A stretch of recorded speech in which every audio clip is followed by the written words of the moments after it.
thank you all for our, I guess, our monthly pen and paper. What do we call them?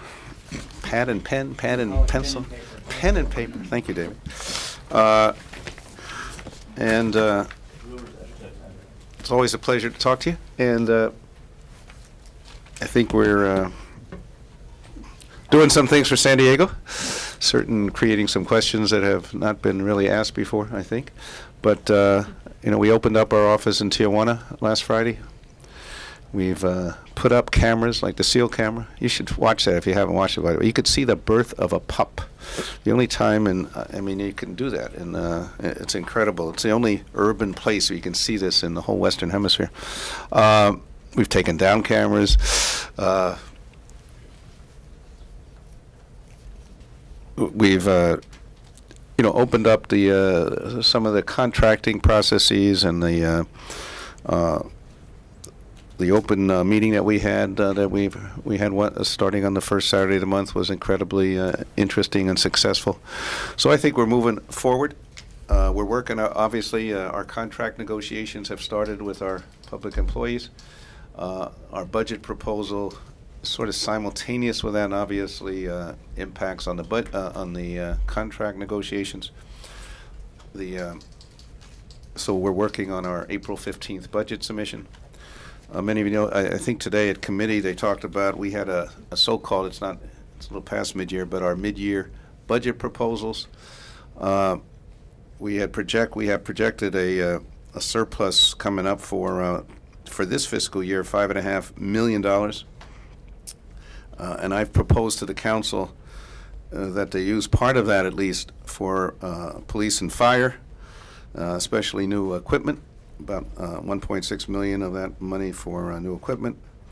We're going to hopefully announce a new traffic patterns for Balboa Park that essentially, I would say, implements the so-called Jacobs Plan, but without the $40 million expenditure. That is, provide a pedestrian experience in Balboa Park, in the middle, get the parking out of Plaza de Panama, have circulation. Still with cars there. We'll announce the particulars hopefully in a week or two, and move the disabled parking and the valet parking to out of that plaza, and because it's not a permanent thing like the bridge, we can have an experiment. Does it work or doesn't work? And if it doesn't work, we change it. But I think it'll be successful. So I've asked for $500,000 to make sure we can implement that new pattern. There's some things that have been talked about for a long time in downtown, in terms of bathrooms, for example, and keeping the emergency shelter going past April. I've asked for about $700,000. Let me add that up. $700,000 for that, and to keep the Balboa Park Centennial effort going at the highest level that we can. I've asked additional $300,000 for that. And some of the council members I've talked to about infrastructure improvements in their districts, and we've asked a couple $100,000 right now for those. So those are the budget submissions. I think went to committee today, and will go to the council in the next week or so. I'm open to any questions you have. Thank you. Mayor, are you concerned about the 2015 celebration? There's been some changeover in who's running it. We had those budget delays for a while. I've been hearing that a lot of the museum operators are frustrated because they feel like the plans aren't going smoothly. What's your take on all of that? Yeah, I think frustration's a good word. When I became mayor, I asked for some briefings on that. How shall I put it? I was not impressed with the vision, and I pressed to do, I don't know, I'll say a bigger vision of what the Centennial should be about. It should be an internationally renowned exhibition that brings in people from all over the world. And we've asked them to bump it up. In fact, at the next meeting, I hope they will hire new producers for this. Vince, do you know where that book on Mexico City is on my shelf? It's on the left side. The producers of this have done international exhibitions in different places in the world, including Mexico City, They celebrated, I think it was the bicentennial of Mexico City. I'll show you some of the stuff they've done. And I think these guys will, thank you. I'll pass this around. This was what Autonomy is their organization is called. Is it Autonomy? I think I got it right. You could just see some of the pictures that they've done in Mexico City a couple of years ago. And I wanted to take the production aspect to a higher level and to more professionals, and let our committee, which has laid the groundwork for so many things, and can do a lot of the fundraising and can do a lot of the logistics, to free them up to do that and not worry about the production of a major event. So I think that frustration was felt not just by me, and I think the new contract that we have with these producers, and the money that I've asked for the council in the budget submission will allow us to do that, not only on a scale that is, I think, we will be proud of, but and in time to do it, of course, and have enough money to get that process off the ground. Gene? Question, sir, about leadership governance. About a week ago, there was a headline and an editorial in UT San Diego's editorial page. Bob Filner, the mayor of dysfunction, talking about petulance, not having a clue about leadership. Where was that? Where was that editorial? You're familiar with the publication? Would you care to respond? Actually, I never heard of it. Look, you know, I was elected, I think, to bring change in a culture that had been very staid and similar for 50 years. I pledged to literally bring a new face to City Hall in terms of who we hire, who we appoint to boards and commissions, who we give contracts to, how we're going to run the Balboa Park Centennial Committee, how we're going to look at tourism. And so all of these things are change, and people have difficulty sometimes either managing and accepting the change. I think the people of San Diego voted for change. I think they're behind us. But some of the people who, I'll say, lose power, and I'm not talking about taking power away, I'm talking about sharing the power more equitably, get nervous. And they're responding in the way that when people get defensive, they do. They write editorials, they use words for you, they sue you. I think it's part of the change we're going through. And, you know, it has to be managed. You know, we can't polarize to the level, we can't polarize the city, but people are going to have some problems. Wherever I go, they're rooting me on. So I don't sense that sense of lack of leadership. I think people say I am providing the leadership that finally we need here. And I have tried, Gene, every which way, and I'll use the TMD suit as an example, to try to, I'll say, negotiate this out without having to produce the polarization. That's not good for the city. Suits aren't good for anybody. I literally have been trying to negotiate with those folks 3-4 months, even before I was mayor. I laid out some principles, I think pretty clearly, 3 or 4 principles. They literally called them non-starters. They said I had meetings in here, right in this room, and they were chuckling over the kinds of issues I was raising. They have not been asked. I mean, if you saw the meeting at the council the other day, there were issues brought up and discussed that have not been discussed. The working conditions of people in the hotels, just as one example.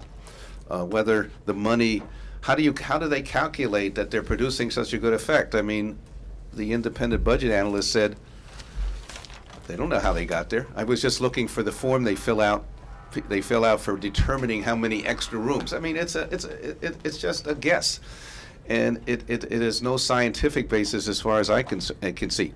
But anyway, I mean, so those kinds of questions are being asked by people who had a sweetheart deal, who had approval, just rubber stamped, had a mayor just sign off on it, and now they're being asked questions, and they're reacting very defensively. They they chuckle instead of discussing. They sue instead of negotiating. So I think that's what change produces. I think we have to be very careful on both sides. or on all sides, I should say, to try to be civil and understanding and productive rather than to get into polarized positions. On the TMD, I tried for months and months, and I'm still open to talking about it. I hope that, you know, there is no suit, there is no provision, but I raised issues that ought to be at least discussed, and they wouldn't talk about them. So, you know, I understand that change is difficult, and you have to be very careful not to polarize. But I think you can't shy away from the change that's necessary either. A lot of the criticism was going not to the substance of the change, but to the style. And I've seen polls cited that the approval rating is 40 versus 47% disapproval. People think it's counterproductive, the confrontational aspect. What was it, USA Today? Was that the USA Survey USA? Yeah, I saw those polls Okay. before the election, and they had me 10 points down, too. So, look, change is uncomfortable, and people are going to react to it. And I would hope that the end result and the substance of the change, that we are going to be a stronger city, we're going to be more economically sound, that we're going to bring in more tourists, not less tourists, that we're going to bring in more jobs, not less jobs, that we're going to have an environment that we can be proud of, and a bikeable, livable, walkable city. I mean, I've been mayor 2 months. You're not going to be able, the final results are not in yet. And I think the result of all this will be a great improvement. I think most people will see it. You just got to, you know, we don't want to draw lessons from a few controversies at the beginning. Dave? So, Since you're talking about the TMD, a couple questions about that.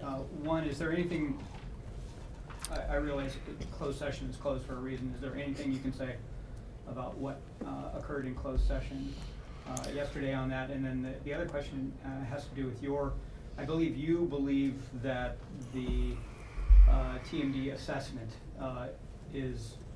was illegal. And if so, are your negotiations with the TMD folks sort of a hedge in case the courts don't agree with you? Well, let me first say the issue in the closed session was continued another week, so we didn't do anything on that issue for at least, you know, till next week.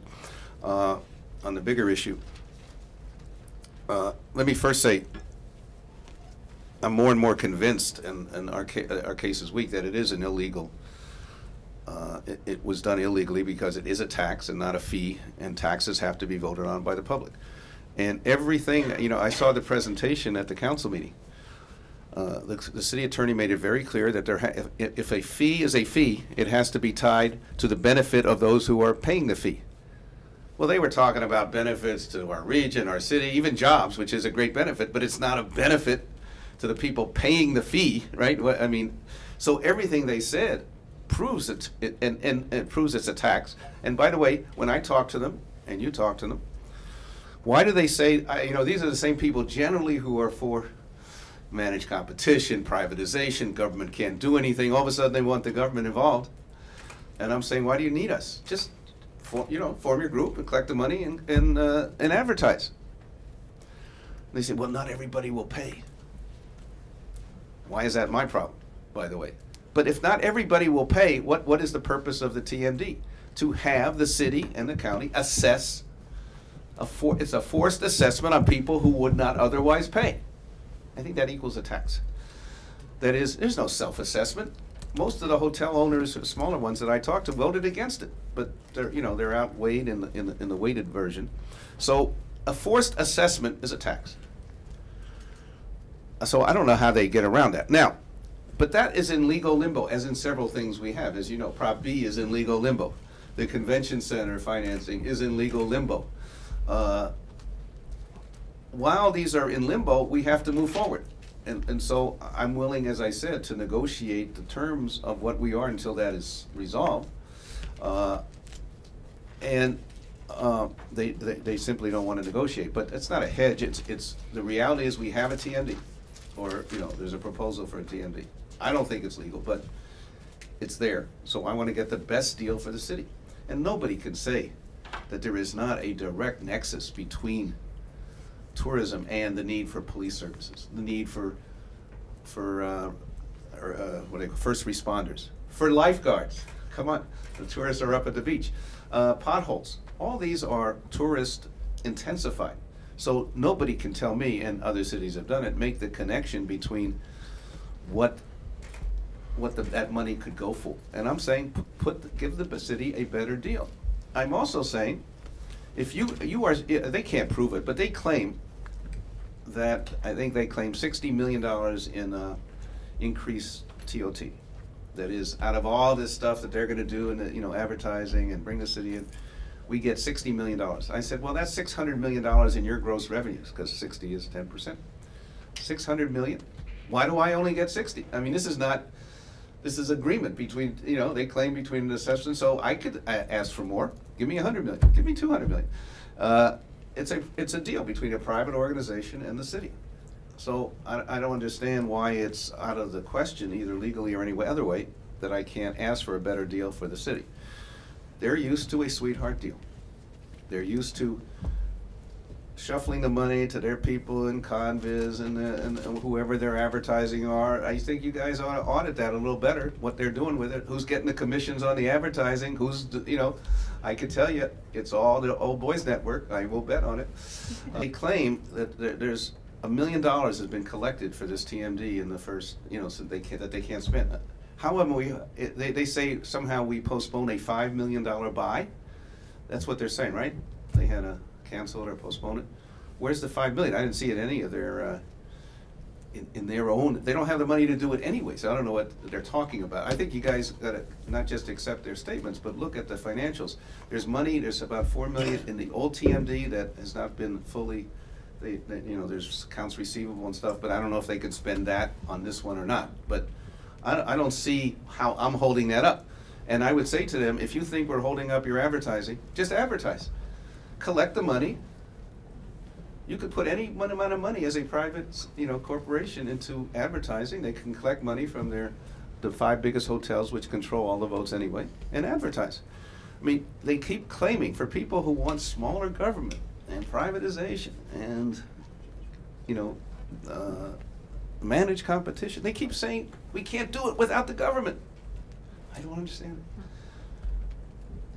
it. Ask them why they can't do it. So Mayor Filner, this is an assessment district, the legality of the tax aside, the surcharge aside. This is an assessment district that's being used up and down the state. There's more than 70 of them. I've talked to LA, I've talked to San Francisco. They have very similar structure, and they're all using the money for tourism promotion. So is it your feeling that pretty much it's not just San Diego, all these other cities are probably not doing it the right way, not doing well, I don't know. deals with their cities? I don't know what kind of votes went to that. I don't know what the distribution of the money is. I don't know what the accountability of the TMD is. I don't know what the audit situation is. I mean, they could throw out the 70 others. I'd have to look at them before I accepted any of those claims. I suspect there's different mechanisms, and I suspect there's more accountability in some of those. Or they all could be wrong too. But I would have to look at that. I wouldn't just accept you guys. How should I say this in the most diplomatic way? You guys set up. He said, she said. So I say no, and they say yes. But look at some of those 70. Look at what is going on and whether they're accurate or not. Look at they claim, oh, he's holding up the $5 million in RT. Look at what their accounts are. They don't have the money to do it anyway. I mean, you got to be, I think, a little bit more critical, not only of them but me and everybody else. That is, I think, as media, you got to do more than he said, she said, and look at some of that stuff. So, you'll report. They said there's 70. I said I don't trust those 70. Look at some of them.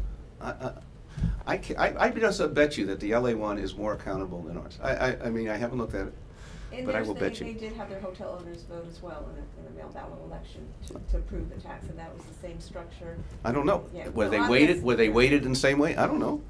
Okay. I'm not going to take your word for it. I'd have to look at how many people had what votes. I don't even think we have exactly been forthcoming on that, and I don't think you guys have seen the election results. I think you should. That is, what hotel had how many millions of votes, and which I think there's only 5 hotels that could decide the whole election. what about all these hundreds of other hotels that may have voted no but didn't have enough votes? I've talked to them. Well, isn't the case of first impression actually the validation suit on the convention center expansion? And doesn't that go to court pretty soon? Yeah, February 28th. Right. Well, it may have gotten laid over March a week, 6th. but at any rate, so none of this has been litigated. I mean, Right. these have been set up. So is it your hope, at least on the validation lawsuit, that the city loses that, and then that opens up the question of a greater project that the Chargers want to build in connection with the Well, stadium and a convention-ready, Final Four, Super Bowl-ready thing, as opposed to just expanding the convention center incrementally? Are you secretly hoping the city loses that validation suit? If I was secretly hoping, you wouldn't know about it. Well, It's do a you want to secret. publicly take a position? You hoping No, the I city mean, I'm prevails? not hoping. I mean, I think these suits are bad for the city. But I will tell you, you know, there are two different issues. The convention center funding was an increase in TOT without a public vote. The TMD is a property tax assessment without a public vote. They both have the common of not a public vote, so I don't think they're in accord with Prop 26. So I don't think we have a strong case. And when I talked to the convention center board, they're not sure they have a strong case. And again, I don't know how the council or anybody else will react if that is, you know, will they carry on the suit? I would say we should move on if it's not validated. And I would say the Chargers have been very quiet on that whole issue.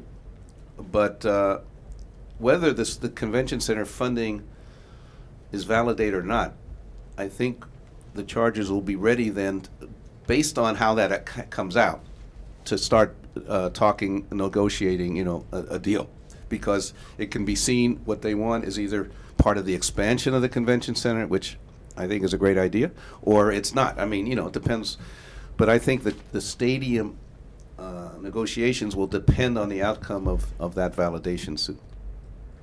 Have you met with the Chargers owners since you've become mayor, and you know, had some at least partially substantive conversations on the stadium? Yeah, I have not met with them. We've talked, and as I announced, for example, in my State of the City, based on our discussions, that they would not be exercising their option in terms of either terminating their lease or in moving to Los Angeles. There's two different options they had, one with the league, National Football League, and one with the city. And so I was, what shall I say, authorized, or we agreed I can make that announcement in public. So we've been talking. You know, they've had certain personnel issues. I was hoping to be appointed the new coach, but they got the real McCoy. And once, you know, once that settles down, then they'll be ready, and we have some breathing room now to have some serious talks about that. I mean, I think we both hope we can keep the Chargers here. The question is, you know, on what terms? It's like just what we went through. We all want increased tourism. We all want, you know, we know what the base of our economy is. Question how you get there and who pays for it and how you structure that. Mayor, so we're talking a lot about different lawsuits here, and clearly you have to work closely with the city attorney on these, and clearly your relationship with him isn't the best it could be. You know, you guys have had some public confrontations. So have you and I. So I mean, I'm just saying, but I'm not your lawyer, you know, and I don't have to defend you in I court. can offer you the job. Yeah, I'm good. But I just wonder, is that something that is concerning to you? Would you like to improve that relationship, or is this just how it is? You know, he's a politician, you're a politician. No. I mean, look, everyone loves the city and wants to advance it, and there is no, I don't think, gain for the city if I think we're the only two citywide elected officials if we're feuding. I mean, that's not good. I think, you know, Mike Aguirre put it best, if I may quote a philosopher. That is, there's two keys to the door. They both have to open up the door, right? And each has to respect the other one's attempt to do that. So I hope, I mean, I don't like that to be an occurring. I wish it would not, and I hope we can work together. You know, Mr. Aguirre was criticized by a lot of people, including Mr. Goldsmith, for being the politician and not the attorney. And yet, if you hold a press conference in reaction to a press account, you're being a politician, not the attorney. And that's what I had to make a statement about. But I would hope that each one, understands the role. It's a joint role. We all have responsibilities, and it's not good for the city if we're feuding, obviously. So I hope we can work that out. And but it does require each of us, I think, to have an understanding of our position, and we've had some difference about that. I mean, it comes to basically, as a publicly elected official, he believes he has the right to go to the public on issues. I think, as representing his clients, which is the council and the mayor, he should go to his clients first. I'm not saying he has no responsibility to the public. I'm just saying, how does that occur? He said at that press conference that was sort of became notorious, I guess. He read in the paper some comments of mine, so he decided to call a press conference. Call me. I mean, one, he should never believe what he read in the press, especially if it comes from. But so give me some advice. Don't why are you calling a press conference? If you think I'm illegal, tell me that. I don't know why it's to tell you that first.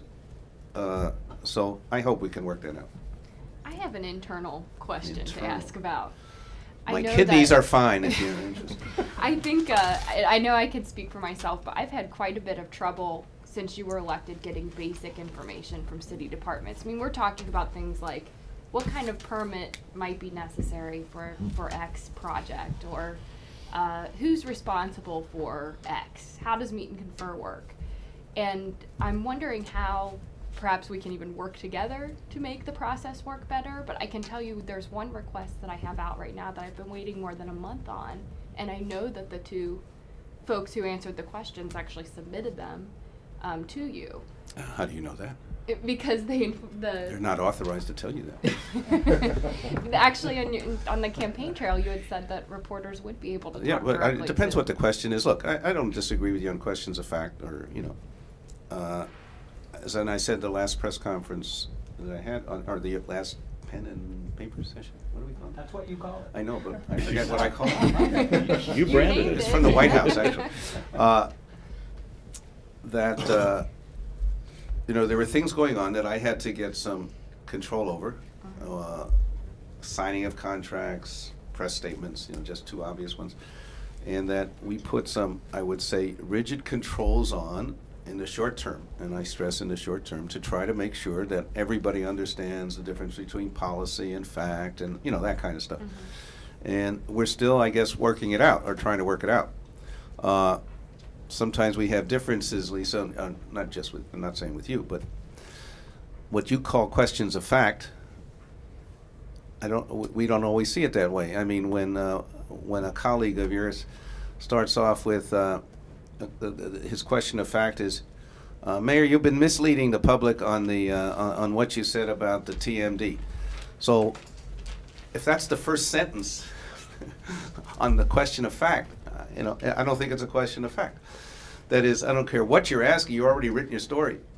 Why should I respond in the way that you need to that kind of question? That is, I mean, and I follow your tweets and stuff, and you guys are tweeting all kinds of stuff about your stories, which don't indicate to me just you're looking for a factual answer, just to be honest with you. If I thought so it's not always pure fact that you're looking for. And if you or anybody else says, oh, Filner's lying again, or Filner, and then you call up and say, answer this question, why should I take it seriously? I mean, you've already written the story. And I think we have to come to some sense of that. And as you know, we had an issue with one of the reporters for the UT about what constitute a Public Records Act request. And he said a month after he asked some questions, I considered those Public Record Act requests, because every question is a Public Record Act. Well, if every question is a Public Records Act request, then I'm going to treat them like Public Records Act requests, which means I have 10 days and blah blah blah, or whatever. I have to find. I don't have 10 days. I have to find the documents, but that I don't have to give you an answer right away. I have to look up the answer to see if there are documents to do this. And if that's the way a reporter is going to treat every question, then I'm going to treat every answer that way. So you got to be clear with me too. Are these Public Record Act requests? Are you going to say 10 days later, I thought that was a Public Record Act request? I mean, that's not fair to me. And that's what, your colleague did, 2 weeks after answering your question. He said, I thought those were Public Record Act requests. Well, So, I think that's a different situation, though. Well, I mean, but no, what we're there- talking about is just, or at least I'm talking about, is like, if I'm asking a question, especially early on in a story where I'm trying to literally just explain an issue. okay, but how do I know that? I want to get it right, Bob. Yeah, I but don't want to have the but wrong one story. reporter says his question was, "Who have you hired?" Well, I mean, and then later said it was just a question of fact. I'm just saying. And then he says, "Oh no, those are Public Record Act requests, and you should have answered me." How can I tell the difference between those two? Tell me. So when we ask questions, should we submit them as PRAs? Every Well, if time? you Should do, we you will say not no? get anything back in time for your deadline. But Probably not. no, I want to know. I mean, yeah. if you're going to say after the fact it's a Public Record Act request, then I am going to treat them before the fact as a Public Record Act request. So you should tell me, what are they? I just want to know how I can understand that, but better I- work with you guys and just get questions. Well, we're trying, as I said, answered look, for the I public. said we had to get control of the process, and as that works out, and it's not going to take forever, it's not a matter of, years, it's a matter of weeks, that, the role of the POIs in the departments and our press people and what's policy and what's fact, we'll have that worked out where everybody's clear on it, and hopefully you will see better results. I have one more question, just to return to the TMD for a moment. You said you don't like litigation, lawsuits delay things, that we're better off if we negotiate. I know you said the other side will not negotiate, you get the sense they won't. Have you just, as an overture, tried one more time to schedule another meeting to try to restart the negotiations? Yeah, I mean, when they threatened to sue, before they actually had the vote, I asked Mr. Brown, he brought his associate with him, I said, can we find a solution so you don't have to sue? And he had read my 4 issues. And he said, I said, I hope we don't have to do. He said, yeah, but everything you have is illegal. And I said, well, tell me how. I don't want to do anything illegal. He said, well, the first question was indemnification. It's already in there. So I said, then, we can argue how strong that is. I don't want to do that right this second. But so I said, then it's not illegal if it's already in there. So okay, that's one. That's not illegal. What about the next one? And he says, well, the living wage is illegal. I said, what do you mean? You can do that tomorrow. It has nothing to do with the city council. It has nothing to do with the TMD. The hotel owners can announce a change in their wage structure tomorrow. So how is that illegal? And okay, I said, what about the other 2? And he couldn't remember me, asked his associate. And he said, well, the length of the contract can't be changed. I said, yeah, it can be changed with another vote of your hotel owners. He said, well, that will take forever. I said, it'll take a week. Just have another vote. Well, the other one took 2 years. Yeah, but this one you only have substitute 1 year for 40 in your thing. Have a vote. Only 5 hotels controlled anyway. I think you can have a little discussion about that. So it wasn't illegal. It was just, and what was the last one I had? The amount of money. And that was at least, the city attorney has opined certain things. How I can use the money. That's at least negotiable. But so they said they're all illegal, and then they're non-starters. And I said, well, then what do we have to talk about? And they said nothing, so we adjourned the meeting. So then they filed a suit. After you file a suit, you're in a legal situation. I'd like to settle it, but they have to tell me they're willing to talk about it. They have indicated they literally were laughing at my suggestions. So what was your reaction to the council yesterday, not wishing to change direction on the TMD? Well, I mean, there's been no formal, well, I guess there has been if they didn't agree. I disagreed. That's clear. I disagree with the council's decision.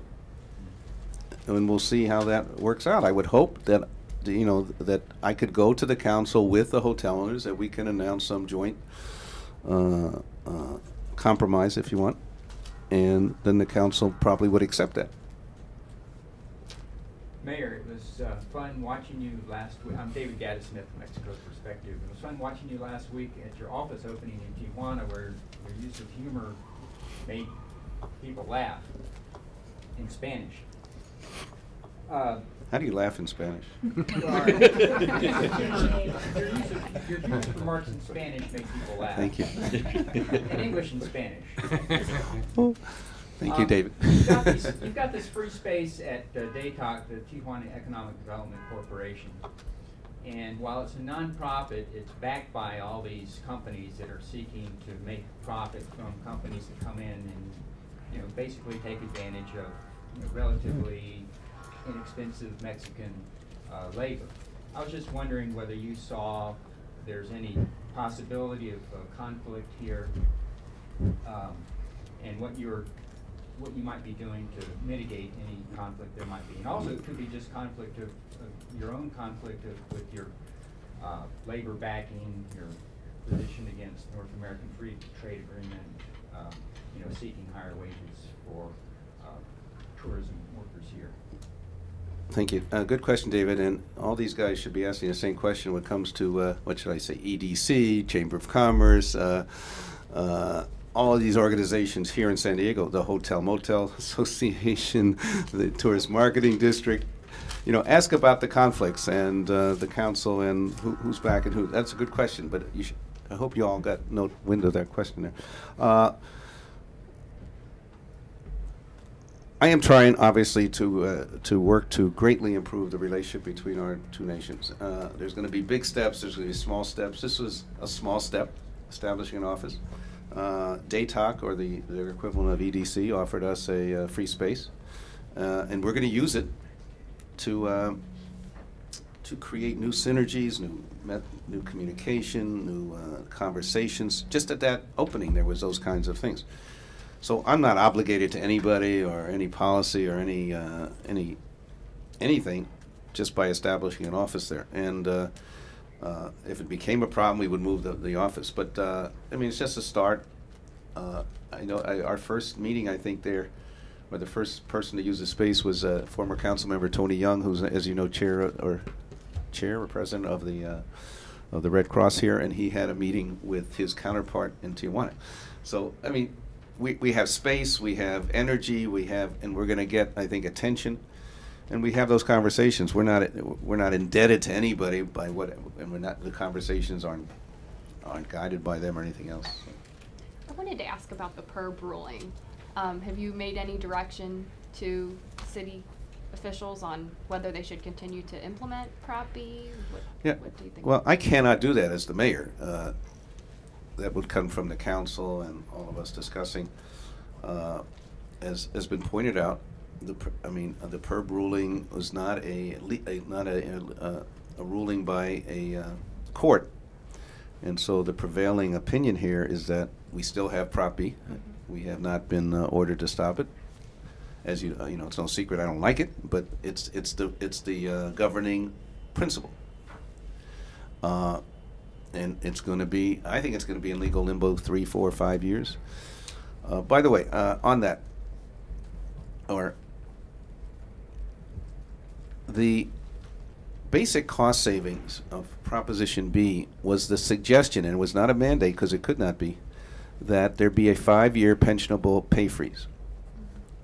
That would save, the figure was $1 billion, it's plus or minus. That's the only cost saving, really, because to set up the system costs money. Over the very long run, because you're not paying pensions, it brings down. But that's 30 years off because people have to retire before you have any real savings there. So the real cost savings was the pensionable pay freeze.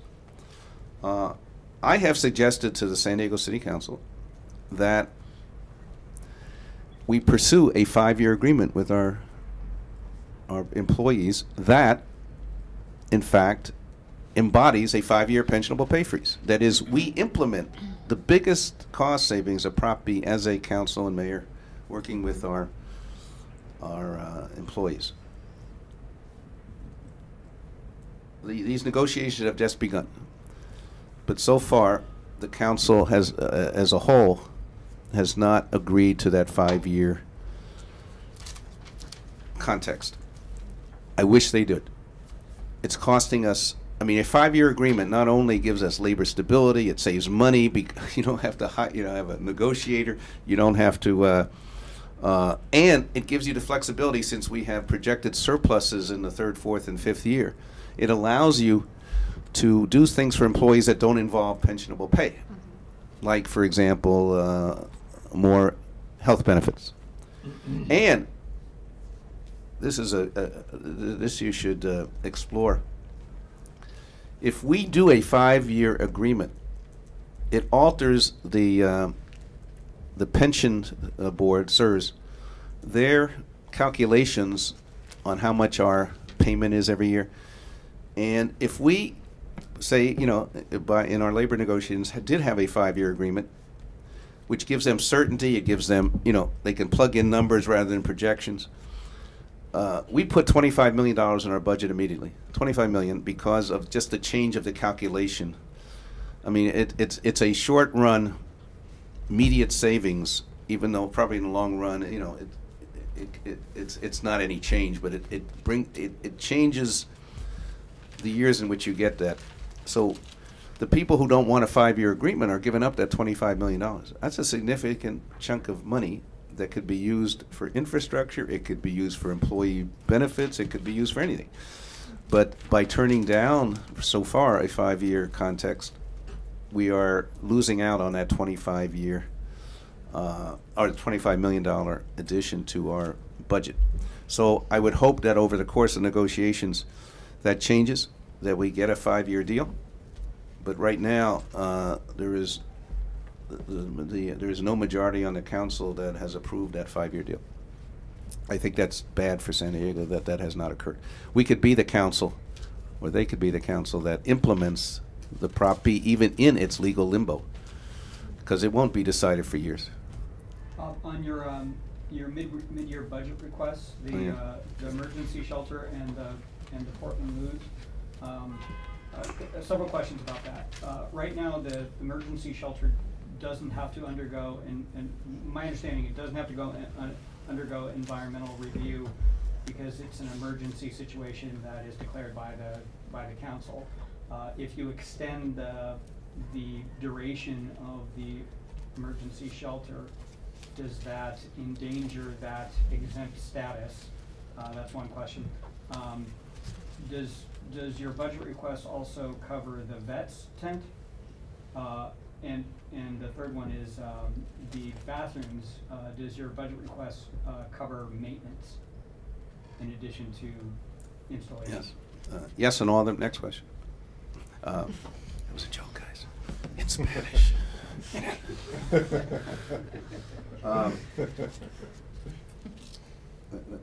Let me take the simplest ones first, I guess. The last one was on the loose. Oh yeah. Maintenance of the. Okay. Of the By the way, the bath. What I've tried to do in this mid-year thing is, when I look at the homeless situation, which I take as a top priority, I think we can be maybe the first major city in America to actually house our homeless. And we're looking at a whole lot of long-term things, but short-term things. Right now, there's not a lot of ability to go to the bathroom. I mean, it's a basic dignity of human beings.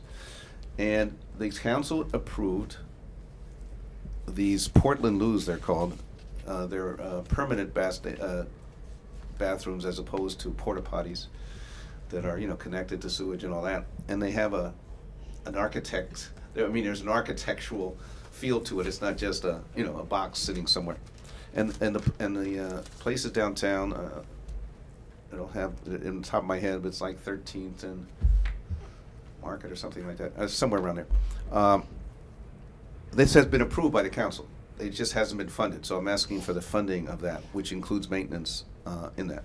Because they are well maintained. I mean, they have to be maintained 5 times a day or something.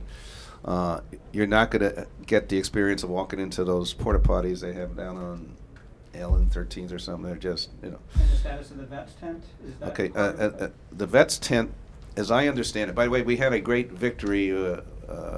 My first lady and I, by the way, she's been doing some great things that I'll just give you 2, which one of these. In the tent, the homeless tent that Alpha Project runs, there's 250 beds or roughly that, none of these people have any room for storage in that tent. And storage is, you know, we take for granted most, but if you're on the street, it's hard. And by another settlement, the police department had several hundred of these waste recycling bins that are perfect for storage. In fact, that's what they are used to in the daily storage thing we have that Girls Think Tank runs. Well, we have the storage things. The Alpha Project was trying to get them. That didn't happen. So Bronwyn calls up the police chief and he says they'll be delivered in 2 days. So now there's, if you haven't, you should see the 250 storage bins, which have people have access to, and they don't have to take all their stuff everywhere around the street because it's stored and they have control over that. In addition, there's a separate veterans tent run by Veterans Village. It's funded in a different way. That's the problem I had in the budget. It's funded through the Housing Commission, I think. And they, by national policy, would not let women veterans in. And there was no place for women veterans. And Bronwyn and I changed the policy within a few days. They've had 4 or 5 beds set aside for women. And it's changed life. So the funding mechanism and the way they operate and who has that contract, they have a different set of needs, and I didn't get the sense of the emergency nature of keeping that going. It may need it. You may know more than I do. Bob McElroy, who's the head of the Alpha Project that runs the winter tent, would tell me, the saddest day of his life was April 2nd. They had to close down the tent. And he had to take all these people, 250 people had a place to live. They could stay all day, etc., all night. He had to say, go back on the streets. So I said, Bob, I'm going to try not to let that happen. And I asked for a 3-month extension in this budget of that temporary shelter. So it's still temporary. It's still under the emergency. I would hope we could, get it year-round. If we have to do whatever environmental work we'd have to do, we do that. But it's still under the emergency and short-term designation. So do you know if there is a limit to how short-term that has to be in order to get out of the environmental? I don't know. I'm not trying to get out of it. But it is an emergency. It's an emergency situation. The council declares it every 2 weeks or whatever that there is an emergency situation. So I would consider this under the emergency. I'll have to check all the legalities. Following up on that, do we need the longer time for this to be open, considering that Connections Housing is getting underway? And also, one thing Todd Gloria mentioned today was, we may not really need this in June, but it's cold in November. Maybe we actually apply that extension to a colder month like November instead of June. So just maybe a little bit of adjustment in the timing of it. So do you have comments on this? Well, I would keep them open both in June and November. I mean, try to stay on the streets in a warm month. I don't know if any of you want to do that. So, I mean, let's not dismiss the horrors of the street because it's 50 degrees and not 30 degrees. I don't want them on the street if it was 80 degrees. But anyway, so I don't think that's, I think we should do it both November and June. And with Connections Housing? Yeah, I mean, Connections Housing is a great thing. I mean, if you haven't been there, you ought to see what they're doing. I mean, there's going to be what they call transitional housing, permanent housing, but they have all these wraparound services that you need. I mean, they've really done a great job there. But they're gonna house. Forgive me. I mean, I have 200, 250 in my head. Is it? Anybody know these? 223. I'm sorry. 223. It broken down into different. Right. Categories. I mean, that doesn't solve the problem here in San Diego. That's a great step forward. But if you think that takes all the people off the street and we don't need that so-called winter tent, that's just not true. And there are people elsewhere beside downtown also, but that even wouldn't handle the downtown people. You know what they did there? They took, you had applied to live there, and they wanted to deal with a certain geographical region, so they took applications from the homeless who were somehow connected to that region, but there's homeless all over not only the city, but other places downtown. So it doesn't meet the need, unfortunately. Let me take this. Oh, sorry. Go Are there plans in place to address the root causes of homelessness? I'm sorry? Are there plans in place, or will there be plans in place to address the root causes of homelessness, such as mental illness, PTSD, the sort of slow downward slide that happens, you know, if you lose your home and your job? I mean, I would like to take that approach. I mean, you know, there are budget and other considerations there. What I am trying to do right now, given the emergency situation, is to find housing first. Get people off the streets. The wraparound services that many social service agencies, both public and private, can provide, you start working on, whether it's mental illness, whether it's drug and alcohol abuse, whether it's job counseling, after you get them some shelter. So I have some longer range plans, which I hope we can realize. But I mean, I'm trying to get people off the street into permanent shelter, and then the services they need to become productive members of our society. Not all of them can be, but most can. You do there. I mean, you have other, you know, you have the bigger issue society. If we had a better education system, if we had more jobs, if we didn't have war, you wouldn't have these other problems. So I'm not going to I'm going to be able to address the very root causes. But I mean, you know, I was chairman of the Veterans Committee, as you know, in Congress, and I had far better ways to address PTSD and the issues that leads a lot of veterans on the street. And I wish they had, and still do, that they do that. I mean, we can treat the root causes of PTSD before they become the issues that lead to homelessness. I wish we were doing that, you know, from the military and the Veterans Affairs Department. Mayor, you have said before in regards to sequestration that you said Congress is dumb, but it's not stupid. You've told me that several times, but I feel like they're stupid. Yeah, so how do you think that will impact San Diego if it does go through, and how would you as mayor try and deal with that? I mean, it would be disastrous.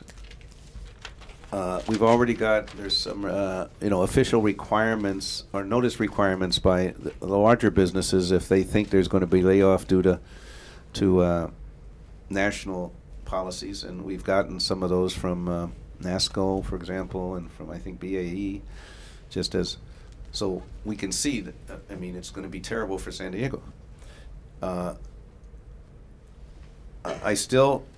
I know how Congress works. You know, it's still not 1 minute to midnight of the final day, so don't prejudge how. It looks worse and worse because there are people, I would say, on both sides of the aisle who think that you know, the budget cutting in and of itself is a good thing, so they don't care if sequestration occurs. I mean, many of the Tea Party folks say that. Other people in the other party want national defense cut. So, I mean, they're willing to see it happen. I don't think a majority of the Congress wants to see it happen. It leads to, when I say they're not stupid, I mean, it's calculated there could be a 2% drop in the GDP, the national GDP, because of sequestration. That's just dumb. I mean, that's just stupid. I'm sorry, if I get my. So I think they will not allow it to occur. And if somehow it does, you still, you know, it could still be a short-term thing, which gets, I mean, it creates lots of dislocations, but they could reverse it within a day or a week or a month, you know, and the budget, the budget discussions have to be done by, I think, by the end of March. So there's another date that's in operation on the continuing resolution that expires. So there's lots of ways for them to recover, even if they let it go off the cliff, as they say. I don't think it will. I've gone through this a lot of times in 20 years, and somehow the last second they kick it down the road, they come to some compromise. I still would bet on that, but when we meet again, we'll see who wins that.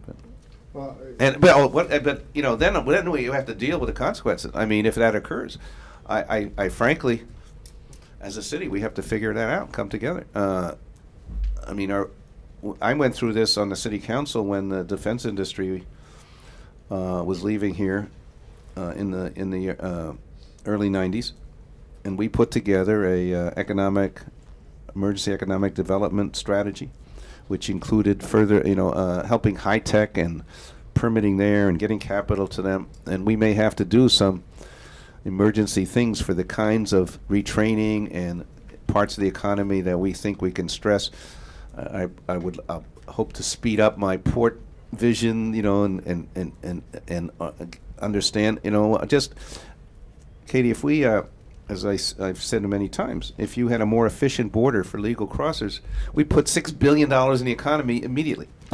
So I can make up almost right away the problems that sequestration would occur if we had the ability to change the way the border is looked at. So I will be stressing those things if that occurs, although I'm doing it anyway, because we have to diversify in those ways in any case.